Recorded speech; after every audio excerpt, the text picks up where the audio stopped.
Hi friends. അപ്പോൾ ഞാനിന്ന് പറയാൻ പോകുന്ന കുറച്ച് കാര്യങ്ങൾ PSC തുടക്കക്കാർക്ക് മാത്രമേ യൂസ്ഫുൾ ആവാൻ സാധ്യതയുള്ളതാണ്. അപ്പോൾ അതുകൊണ്ട് തന്നെ PSC തുടക്കക്കാർ കാണുന്നതായിരിക്കും കുറച്ചുകൂടി ബെറ്റർ എന്ന് എനിക്ക് തോന്നുന്നു. കാരണം ഉം, ഈ പറയുന്ന കാര്യങ്ങളൊക്കെ കുറച്ച് പഠിച്ചു തുടങ്ങിയ ആൾക്കാർക്ക് മനസ്സിലാവാൻ സാധ്യതയുള്ളതാണ്. അവർ ഓൾറെഡി കണ്ടെത്തിയ കാര്യങ്ങളായിരിക്കും. അപ്പം PSC ഇതുവരെ പഠിച്ചു തുടങ്ങിയിട്ടില്ല, ഇനി തുടങ്ങണം, അങ്ങനെ സ്റ്റാർട്ടിങ്ങിൽ നിൽക്കുന്ന കുറച്ച് പേരുണ്ടല്ലോ, ബിഗിനർ ആയിട്ടുള്ള അവർക്ക് യൂസ്ഫുൾ ആവാൻ സാധ്യതയുള്ള ഒരു വീഡിയോ ആണ് കേട്ടോ ഇത്. ഇത് മാക്സിമം ഒരു 18 ടു 19 പോയിന്റ്സ് ആണ് എനിക്ക് പറയാനുള്ളത്. ഉം, അത് നിങ്ങൾ നോക്കൂ ട്ടോ. നിങ്ങൾക്ക് യൂസ്ഫുൾ ആവാൻ സാധ്യതയുണ്ട് എന്ന് ഞാൻ വിചാരിക്കുന്നു. ഫസ്റ്റത്തെ കാര്യം, ഇതൊക്കെ ഞാൻ എൻ്റെ പേഴ്സണൽ ലൈഫിൽ ഞാൻ ചെയ്ത കാര്യങ്ങളാണ് ട്ടോ പറയണത്. അപ്പോൾ നിങ്ങൾക്ക് എത്രത്തോളം ഇതിനോട് യോജിക്കാൻ പറ്റും എന്നൊന്നും എനിക്കറിയില്ല. ഇത് ഫോളോ ചെയ്യാൻ കഴിയുന്നത് ചെയ്താൽ മതി ട്ടോ. ഇതന്നെ ഫോളോ ചെയ്താലേ ഇത് നടക്കുള്ളൂ എന്നൊന്നും ഞാൻ പറയണില്ല. സ്റ്റിൽ നിങ്ങൾക്ക് ഇത് ചിലപ്പോൾ യൂസ്ഫുൾ ആവും. ഓക്കെ. ആദ്യത്തെ കാര്യം, നമ്മൾ ഈ പഠിക്കുന്ന കാര്യമുണ്ടല്ലോ, PSC പഠിക്കാൻ തുടങ്ങുന്ന കാര്യം മാക്സിമം ആൾക്കാരോട് പറയാതിരിക്കുന്നതായിരിക്കും നല്ലത്. നമ്മളെ മോട്ടിവേറ്റ് ചെയ്യാൻ പറ്റും. നമ്മളെ ഇങ്ങനെ നമ്മളൊന്ന് തളർന്നിരിക്കുന്ന സമയത്ത് ഒന്ന് മോട്ടിവേറ്റ് ചെയ്യാൻ അവരെക്കൊണ്ട് സാധിക്കുമെന്ന് നമുക്ക് ഉറപ്പുള്ള കുറച്ച് പേരോട്, അല്ലെങ്കിൽ നമുക്കിത് നിർബന്ധിതമായിട്ടും പറഞ്ഞേ പറ്റുള്ളൂ എന്ന സിറ്റുവേഷനുള്ള കുറച്ച് പേരുണ്ടല്ലോ. അപ്പോൾ അത് നമ്മളായിട്ട് നേരിട്ട് ദിവസം ഇടപഴകുന്ന ആൾക്കാരോടൊക്കെ പറയാന്നല്ലാതെ മാക്സിമം കുറച്ച് ഡിസ്റ്റൻസൊക്കെ പാലിച്ച് നിൽക്കുന്ന ആൾക്കാരുടെ ഒക്കെ കേറിയിട്ട് ഞാൻ PSCക്കാണ് പഠിക്കുന്നത് എന്നുള്ള കാര്യം എല്ലാവരോടും അങ്ങനെ പറയാതിരിക്കുന്നുണ്ട്. പിന്നെ ക്ലാസ്സിന് പോകുന്ന ആൾക്കാരുടെ അടുത്തൊന്നും പറയാനില്ല. കാരണം അവർ എന്തായാലും ഓഫ് കോഴ്സ് ഇങ്ങനെ ക്ലാസ്സിന് പോകുന്ന സമയത്ത് ഓട്ടോമാറ്റിക്കായിട്ട് മനസ്സിലാവുമല്ലോ ഇതിനാണ് പോകുന്നത് എന്നുള്ളത്. അങ്ങനെയല്ലേ ഇപ്പോൾ സെൽഫ് സ്റ്റഡി ഒക്കെ ചെയ്യുന്ന ആൾക്കാരാണെന്നുണ്ടെങ്കിൽ പ്രത്യേകിച്ച് മാക്സിമം ആൾക്കാരോട് പറയാതിരിക്കുന്നതായിരിക്കും ബെറ്റർ. അത് എന്താണെന്ന് വെച്ച് കഴിഞ്ഞാൽ ഞാൻ പറഞ്ഞുതരാം റീസൺ. നമ്മളിങ്ങനെ ഒരാളോട് പറയുമ്പം അതിനെക്കുറിച്ച് PSCനെ കുറിച്ച് പലർക്കും പല അഭിപ്രായം. ചിലർ പറയും കിട്ടില്ല, ചിലർ പറയും കിട്ടും. അങ്ങനെ ഈ കിട്ടില്ല എന്ന് പറയുന്ന കാര്യമുണ്ടല്ലോ, ചിലപ്പോൾ നമ്മൾ നല്ല നല്ല മൂഡിലല്ലാന്നുണ്ടെങ്കിൽ അവരുടെ ഇങ്ങനത്തെ ഒരു ഡയലോഗ് കൂടി കേൾക്കുമ്പോൾ നമ്മുടെ ഫുൾ കോൺഫിഡൻസ് പോകും. അപ്പോൾ വെറുതെ എന്തിനാണ് നമ്മളുടെ ഒരു കോൺഫിഡൻസ് കളയുന്നത്? എന്നാൽ ചിലപ്പം നമ്മൾ നല്ല മോട്ടിവേറ്റ് ചെയ്ത് പിടിച്ചിരുത്താൻ പറ്റുന്ന ആൾക്കാരാണെങ്കിൽ ചിലപ്പം അവർ ചിലപ്പോൾ നല്ല രീതിയിൽ നമ്മളെ ഹെൽപ്പ് ചെയ്യും കേട്ടോ. ഞാനൊരു സിറ്റുവേഷൻ പറയാം. എനിക്ക് സംഭവിച്ചൊരു കാര്യമാണ്. ഞാൻ എൻ്റെ ഒരു ഫ്രണ്ടിൻ്റെ കല്യാണത്തിന് വേണ്ടി പോയി. അപ്പോൾ കല്യാണത്തിന് അവർക്ക് തീരെ പരിചയമില്ലാത്തൊരു ചേച്ചിയാണ് കേട്ടോ. അപ്പോൾ ആ സമയത്താണെങ്കിൽ ഞാൻ ലാബ് അസിസ്റ്റൻറ്റിൻ്റെ റിസൾട്ട് വന്നിങ്ങനെ ഇരിക്കുന്ന സമയം കൂടിയാണ്. അപ്പോൾ ഈ ചേച്ചിനോടൊന്ന് പറഞ്ഞ് ചോദിച്ചു, "എന്താ ചെയ്യുന്നത്?" അപ്പോൾ അവർക്കറിയാം ഞാൻ ഓൾറെഡി വർക്ക് ചെയ്തിട്ടുണ്ടായിരുന്നു എന്നുള്ള കാര്യം. ഞാൻ പറഞ്ഞു, "ഇല്ല, ഞാനിപ്പോൾ PSCക്ക് പഠിക്കുക" എന്നുള്ള കാര്യം പറഞ്ഞു. അപ്പോൾ അവർ തുടങ്ങി ഒരു 10 മിനിറ്റിൻ്റെ ക്ലാസ്. "എന്തിനാ PSCക്ക് പഠിക്കുന്നത്? ഇതൊക്കെ ആർക്കെങ്കിലും കിട്ടിയിട്ടാണോ? എന്തിനാ അങ്ങനെയൊക്കെ ചെയ്യുന്നത്? അനാവശ്യമല്ലേ? നേരത്തെ നല്ല ജോലി ഉണ്ടായിരുന്നല്ലോ, അതൊക്കെ ഒഴിവാക്കിയിട്ട് ആരെയും PSC പഠിക്കാൻ നിൽക്കുമോ?" അങ്ങനെ ഇങ്ങനെയൊക്കെ ഫുൾ നെഗറ്റീവ്. ഞാൻ അവരോട് എൻ്റെ റാങ്കും കാര്യങ്ങളോ അല്ലെങ്കിൽ ഞാൻ കിട്ടിയെന്നുള്ള കാര്യങ്ങളൊന്നും അറിയിക്കാൻ പോയിട്ടില്ല.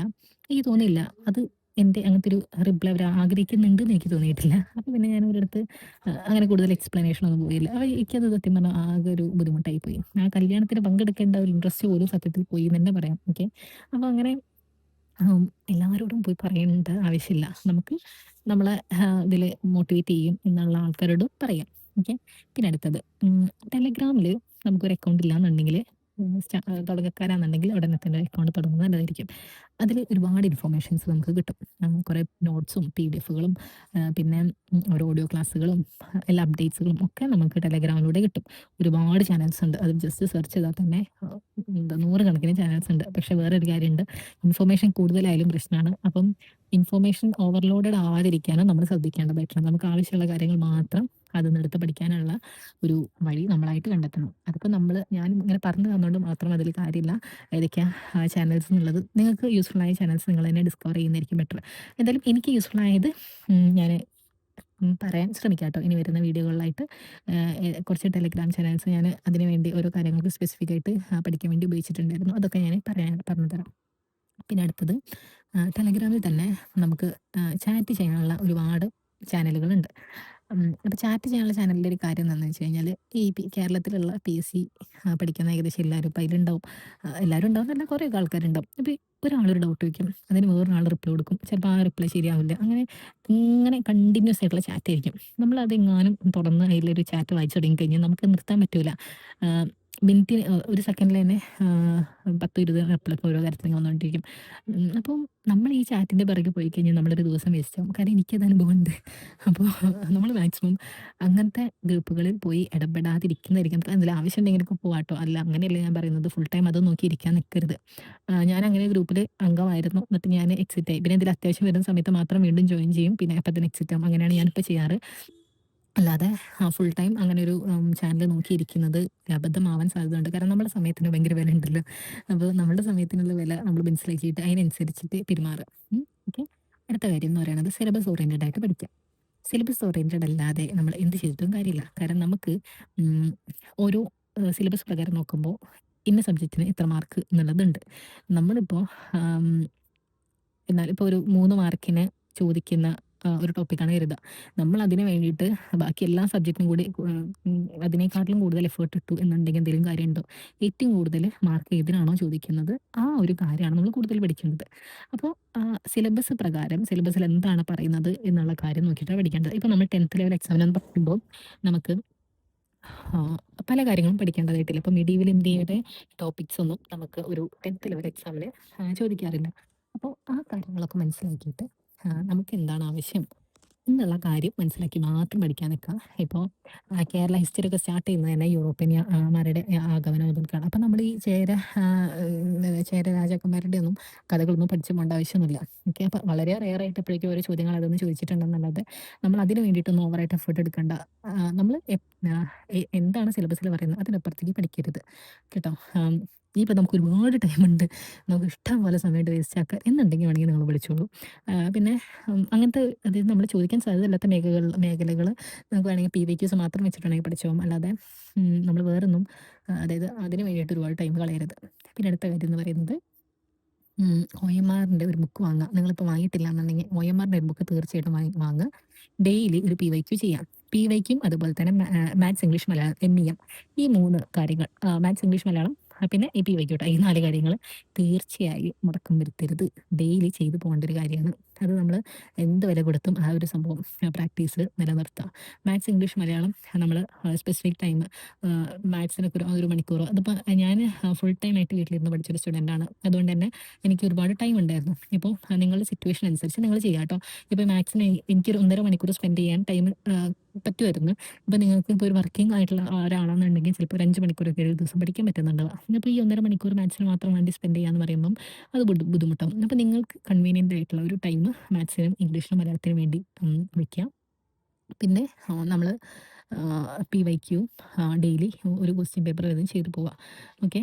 പിന്നെ അടുത്ത കാര്യം, ഇത് എത്ര പേർക്ക് വാങ്ങാൻ സാധിക്കും എന്നൊന്നും എനിക്കറിയില്ല. പക്ഷേ എനിക്ക് ഞാനിപ്പോൾ ഇവിടെ പറയാതിരുന്നു കഴിഞ്ഞാൽ ഞാൻ ചെയ്തൊരു കാര്യമുണ്ട്, ഞാൻ തെറ്റായി പോകും എന്ന് എനിക്ക് തോന്നിയത് കൊണ്ട് മാത്രമാണ് കേട്ടോ അവിടെ പറയുന്നത്. ടാബ്ലറ്റ് സാഹചര്യം അനുവദിക്കുന്നവർ മാത്രം വാങ്ങാം. ഇപ്പം എനിക്ക് അത് ആ സമയത്ത് എനിക്ക് ഇപ്പം ഞാൻ വരട്ടെ, എനിക്ക് ഭയങ്കര സാമ്പത്തികം ഉണ്ടായതുകൊണ്ട് ഞാൻ വാങ്ങിയതല്ല കേട്ടോ. ആ സമയത്ത് എനിക്ക് ടാബ്ലറ്റ് വാങ്ങേണ്ട ഒരു സിറ്റുവേഷൻ ഉണ്ടായിരുന്നു. അപ്പം അതുകൊണ്ട് ഞാൻ വാങ്ങിയതാണ്. ടാബ്ലറ്റ് പറ്റുന്നുണ്ടെങ്കിൽ വാങ്ങാം. കാരണം ടാബ്ലറ്റ് പഠനത്തിന് വളരെയേറെ യൂസ്ഫുൾ ആയിട്ടുള്ളൊരു കാര്യമാണ്. നമുക്ക് പഠിക്കാൻ തുടങ്ങി കഴിഞ്ഞാൽ അറിയാം, നമുക്ക് ഒരുപാട് PYQസും കാര്യങ്ങളൊക്കെ ഡൗൺലോഡ് ചെയ്യേണ്ടി വരും. അപ്പോൾ നമ്മൾ ഫോൺ യൂസ് ചെയ്തിട്ട് ഈ PYQ ഒക്കെ ചെയ്യാൻ നിന്ന് കഴിഞ്ഞാൽ ഭയങ്കര ബുദ്ധിമുട്ടായിരിക്കും. അത് ഭയങ്കര സ്ട്രെയിൻ വരും കേട്ടോ കണ്ണിന്. അത് വീഡിയോ ക്ലാസ് കാണാനാണെങ്കിലും എന്ത് കാര്യത്തിനാണെങ്കിലും നമുക്കൊരു വലിയ സ്ക്രീനിൽ കാണുന്ന പോലെയല്ല ഒരു ചെറിയ സ്ക്രീനിൽ കാണുന്നത്. അപ്പോൾ ഫോൺ യൂസ് ചെയ്ത് ഓക്കെ ആയിട്ടുള്ള ആൾക്കാരാണെന്നുണ്ടെങ്കിൽ കുഴപ്പമില്ല. പക്ഷേ എനിക്ക് ഇത് ഭയങ്കര ബുദ്ധിമുട്ടായി. ഞാൻ ഓൾറെഡി ഗ്ലാസ് ഉപയോഗിക്കുന്ന ഒരാളാണ്. അപ്പോൾ അതിൻ്റെ കൂടെ തന്നെ നമ്മൾ ഈ ഒരു ഇത് കൂടി യൂസ് ചെയ്യുമ്പം, അതായത് ചെറിയ സ്ക്രീനും കൂടി യൂസ് ചെയ്യുമ്പോൾ കുറച്ചധികം സ്ട്രെയിൻ ചെയ്യേണ്ടി വരുന്നൊരു ബുദ്ധിമുട്ട് ഒഴിവാക്കാൻ വേണ്ടിയിട്ടാണ് ടാബ്ലറ്റ് ആ സമയത്ത് എനിക്ക് വാങ്ങേണ്ടി വന്നത്. അപ്പോൾ നമ്മൾ മാക്സിമം ഇങ്ങനെ ടാബ്ലറ്റ് വാങ്ങാൻ കഴിയുന്നവർ കേട്ടോ, ടാബ്ലറ്റ് വാങ്ങാൻ കഴിയുന്നവർ മാത്രം ടാബ്ലറ്റ് വാങ്ങുക. ഓക്കെ. പിന്നെ അടുത്തത്, നമുക്ക് ആവശ്യമുള്ള പുസ്തകങ്ങൾ മാത്രം വാങ്ങുക. നമുക്കിപ്പം ഒരുപാട് ബുക്സ് അവൈലബിൾ ആണ്. ഓക്കെ. മാർക്കറ്റിൽ ഇറങ്ങി കഴിഞ്ഞാൽ അല്ലെങ്കിൽ നമ്മൾ വെറുതെ യൂട്യൂബിൽ സെർച്ച് ചെയ്യുമ്പോൾ തന്നെ നമുക്കറിയാം ഓരോ കാര്യങ്ങൾക്കും ഒരുപാട് ബുക്സ് ഉണ്ട്.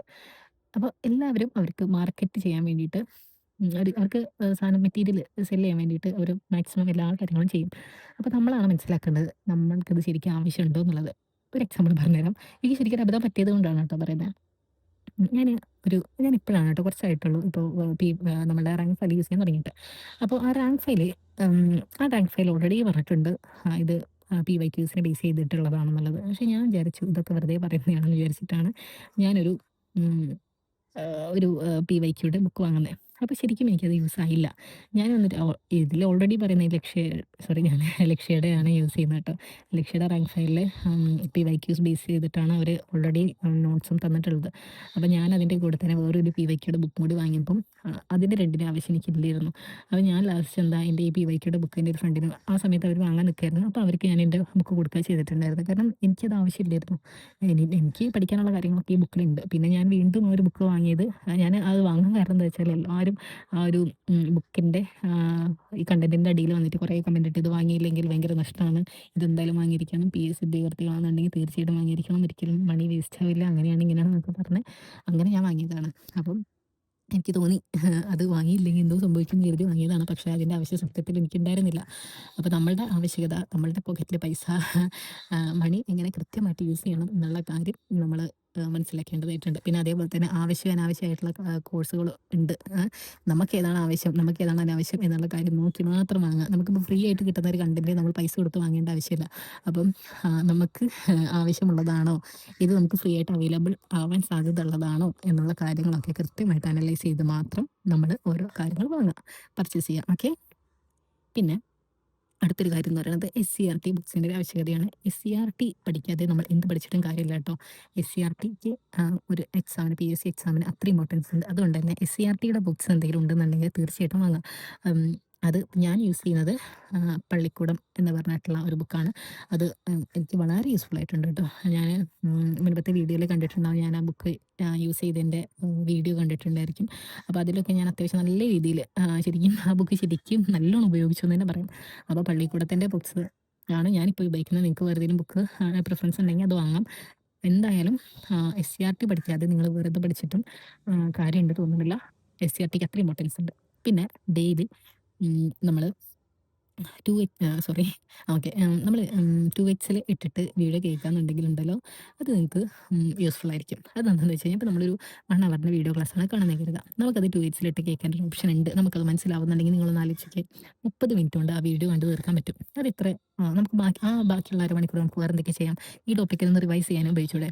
അപ്പം നിങ്ങൾ അങ്ങനെ പ്രാക്ടീസ് ചെയ്തിട്ടില്ല എന്നുണ്ടെങ്കിൽ നിങ്ങൾ മെല്ലെ മെല്ലെ ഒന്ന് ഒരു 1.2Xലൊക്കെ ഇട്ടിട്ട് 1.25X ഒക്കെ അല്ലേ, അങ്ങനെ കിട്ടും മെല്ലെ മെല്ലെ അങ്ങനെ 2Xലേക്ക് എത്തിക്കാൻ പറ്റുമോ എന്ന് നോക്കൂ കേട്ടോ. ഇപ്പം ഇങ്ങനെ 2Xലിട്ട് കേൾക്കുന്നത് പ്രശ്നമാണോ അങ്ങനെയൊന്നും എനിക്കറിയില്ല. പക്ഷേ ഞാനിട്ട് അങ്ങനെ കേട്ട് ശീലിച്ചിട്ട് എനിക്ക് അത് അങ്ങനെ കേൾക്കാൻ പറ്റുന്നുള്ളൂ. എനിക്ക് എന്താ നോർമൽ സ്പീഡിൽ എനിക്ക് കേൾക്കുന്നത് ഭയങ്കര ബുദ്ധിമുട്ടാവുന്നുണ്ട്. അപ്പം പഠിക്കാനുള്ള കാര്യങ്ങൾ പ്രത്യേകിച്ച് നമ്മൾ 2Xലിട്ട് കേൾക്കണം എന്നേ ഞാൻ പറയുള്ളൂ.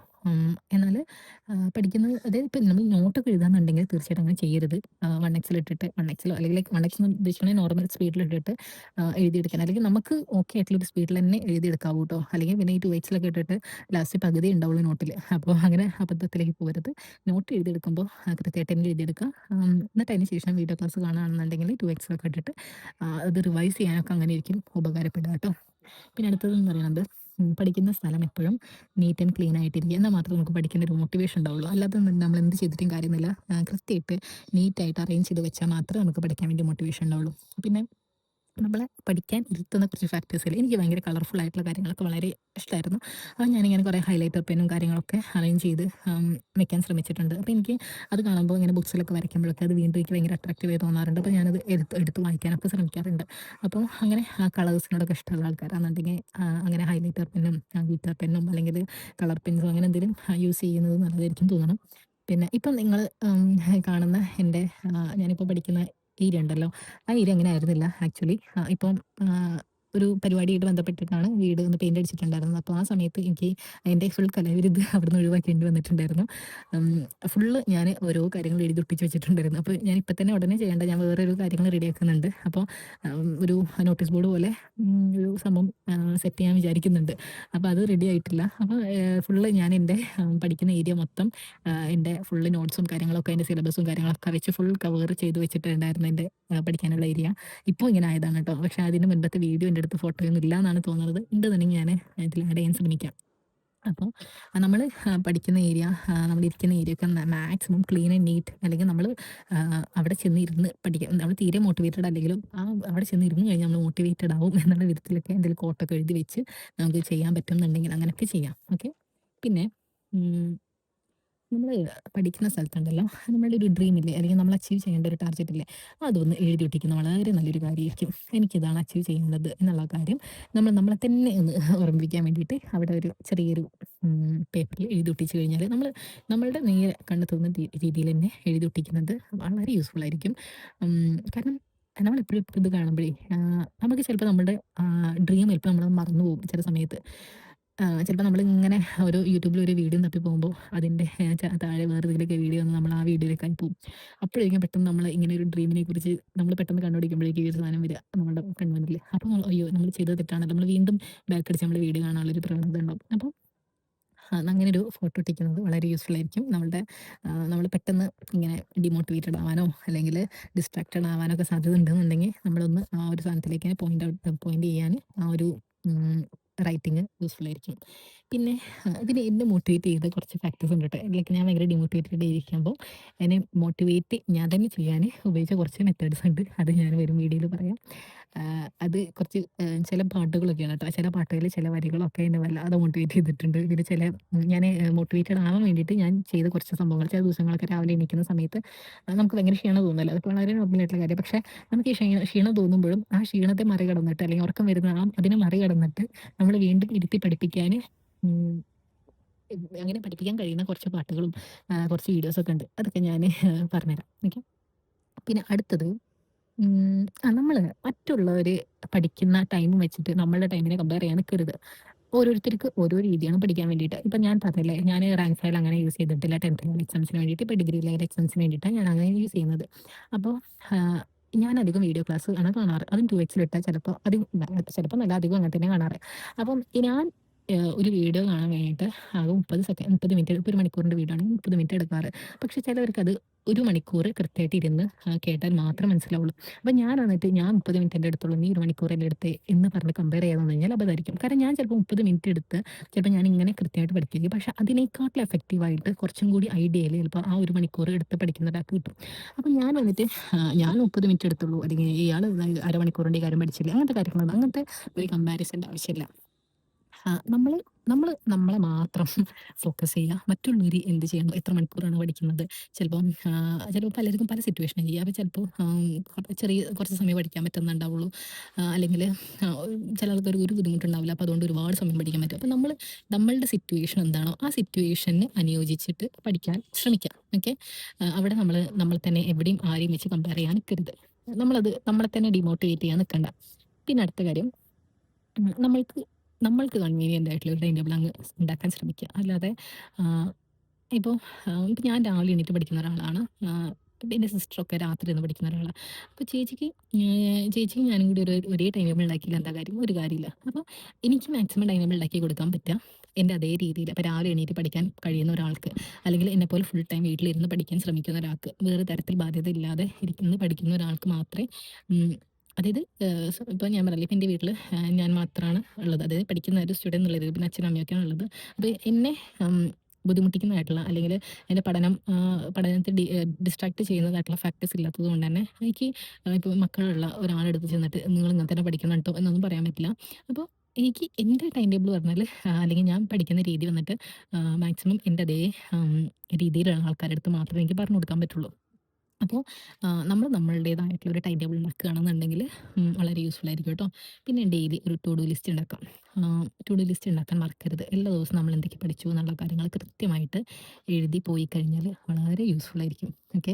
നമ്മൾ എന്തൊക്കെ പഠിച്ചു, അല്ലെങ്കിൽ നമുക്ക് ലാസ്റ്റിന് ഒരു ഡൗട്ട് അടിക്കും, നമ്മൾ ഇതൊക്കെ പഠിച്ചിട്ടുണ്ടോ പഠിച്ചിട്ടില്ലേ, നമ്മൾ എന്ത് ഈ ദിവസം മൊത്തം ചെയ്തത്, നമ്മളെ തന്നെ ഒന്ന് ഡിഗ്രേഡ് ചെയ്യാൻ ശ്രമിക്കും. അപ്പോൾ അങ്ങനെയുള്ള സാഹചര്യം ഒന്നും ഉണ്ടാക്കണ്ട. നമ്മൾ സ്ഥിരമായിട്ട് ഒരു ടു ഡു ലിസ്റ്റ് ഉണ്ടാക്കുക. അതിങ്ങനെ ടിക്കറ്റ് പോവുക. അപ്പോൾ നമുക്ക് തന്നെ ഒരു ഇൻട്രസ്റ്റ് ഉണ്ടാവും പഠിക്കാൻ വേണ്ടിയിട്ട്. ഓക്കെ. നമ്മൾ എന്തൊക്കെ ചെയ്തു എന്നുള്ളൊരു കോൺഫിഡൻസും വീണ്ടും ചെയ്യാനുള്ള ഒരു മോട്ടിവേഷനും ഒക്കെ ഉണ്ടാവും. പിന്നെ മാക്സിമം സോഷ്യൽ മീഡിയ ഒന്ന് യൂസ് കുറയ്ക്കുന്നത് നല്ലതായിരിക്കും. ഒന്ന് വെറുതെ ഇങ്ങനെ റീലൊക്കെ തോണ്ടിയിരിക്കുന്നത് വളരെ നെഗറ്റീവ് ആയിട്ടുള്ള കാര്യമാണ്. ഇപ്പോൾ പക്ഷേ വേറൊരു കാര്യമുണ്ട്, നമുക്ക് സോഷ്യൽ മീഡിയ തീരെ ഉപയോഗിക്കരുതെന്ന് പറയുമ്പോഴും വലിയൊരു പ്രശ്നമുണ്ട്. കാരണം സോഷ്യൽ മീഡിയ വഴിയാണ് ഒരുപാട് കണ്ടന്റുകൾ നമ്മളിലേക്ക് എത്തുന്നത്. അപ്പോൾ നിങ്ങളത് തീരെ കാണരുത് എന്ന് പറയുന്നത് അത്ര ശരിയായിട്ടുള്ള കാര്യമാണ് എനിക്ക് തോന്നുന്നില്ല. പക്ഷെ നിങ്ങൾ മനസ്സിലാക്കണം പരിധി എന്താണ്, നിങ്ങൾ എന്തിനാണ് ഇരിക്കുന്നത്. PSC പഠിക്കാനുള്ള ഒരു ആഗ്രഹത്തിന് പുറത്താണ് നിങ്ങൾ നിൽക്കുന്നത്. അപ്പോൾ ആ സ്ഥിതിക്ക് നമ്മൾ എന്തൊക്കെ വീഡിയോസാണ് കാണേണ്ടത് എന്നുള്ളൊരു ഒരു ഇപ്പൊ എന്താ പറയുക, ഒരു ഉത്തരവാദിത്വം നമുക്ക് തന്നെ വേണം. നമ്മൾ എന്തൊക്കെയാണ് കാണേണ്ടത് എന്നുള്ള ഒരു ഉത്തരവാദിത്വം നമ്മൾ സ്വയമേ കാണിക്കണം. ഓക്കെ. അപ്പോൾ അങ്ങനെ നമ്മളത് റെസ്പോൺസിബിൾ ആയിട്ട് കൈകാര്യം ചെയ്യുക. ഒരു സോഷ്യൽ മീഡിയ ഉപയോഗിക്കുകയാണെന്നുണ്ടെങ്കിൽ അത് റെസ്പോൺസിബിൾ ആയിട്ട് തന്നെ കൈകാര്യം ചെയ്യാൻ വേണ്ടിയിട്ടുള്ള ഉത്തരവാദിത്വം നമുക്കുണ്ട്. അപ്പോൾ അങ്ങനെയൊക്കെയാണ് കാര്യങ്ങൾ. അപ്പോൾ ഇതൊക്കെയാണ് എനിക്കൊരു ബിഗിനേഴ്സിൻ്റെ അടുത്ത് പറയാനുള്ളത്. അപ്പോൾ നിങ്ങൾക്ക് യൂസ്ഫുൾ ആയിട്ടുണ്ടെന്നുണ്ടെങ്കിൽ എല്ലാവർക്കും ഷെയർ ചെയ്യുക. ഇത് യൂസ്ഫുൾ ആണെന്നുണ്ടെങ്കിൽ അത് ഏതൊക്കെ തരത്തിലാണെന്നുണ്ടെങ്കിലൊക്കെ നിങ്ങൾ കമൻറ്റ് ചെയ്യുക. പിന്നെ നിങ്ങൾക്ക് കൂടുതൽ എന്തെങ്കിലും ഇൻഫർമേഷൻ വേണമെന്നുണ്ടെങ്കിൽ അറിയിക്കാം കേട്ടോ. നമ്മളൊരു ടെലിഗ്രാം ചാനൽ തുടങ്ങാനുള്ളൊരു പ്ലാനുണ്ട്. SCRT ഇങ്ങനെയൊക്കെയാണ് പഠിക്കേണ്ടത്. അങ്ങനത്തെ കാര്യങ്ങളൊക്കെയാണ് ഫസ്റ്റ്ലി അതിൽ പറയാൻ ഉദ്ദേശിക്കുന്നത്. തുടങ്ങിയിട്ടില്ല. തുടങ്ങുന്ന സമയത്ത് കൃത്യമായിട്ട് അറിയിക്കുന്നതായിരിക്കും കേട്ടോ. അപ്പോൾ അങ്ങനെയൊക്കെയാണ് കാര്യങ്ങൾ. എല്ലാവരും ലൈക്ക് ചെയ്യുക, സപ്പോർട്ട് ചെയ്യുക. ഓക്കെ. പിന്നെ നിങ്ങൾക്ക് എന്തെങ്കിലും പറയാനുണ്ടെന്നുണ്ടെങ്കിൽ തീർച്ചയായിട്ടും കമൻറ്റിലൂടെ അറിയിക്കണം കേട്ടോ. എന്നാൽ മാത്രമേ എനിക്ക് നിങ്ങൾ എന്താണ് ഉദ്ദേശിക്കുന്നത്, ഞാൻ പറയുന്നത് നിങ്ങൾക്ക് മനസ്സിലാവുന്നുണ്ടോ എന്നുള്ള കാര്യങ്ങളൊക്കെ എനിക്ക് അറിയാൻ പറ്റുള്ളൂ. അപ്പോൾ അത്രയേ ഉള്ളൂ. ഓക്കെ. Thank you. ബൈ.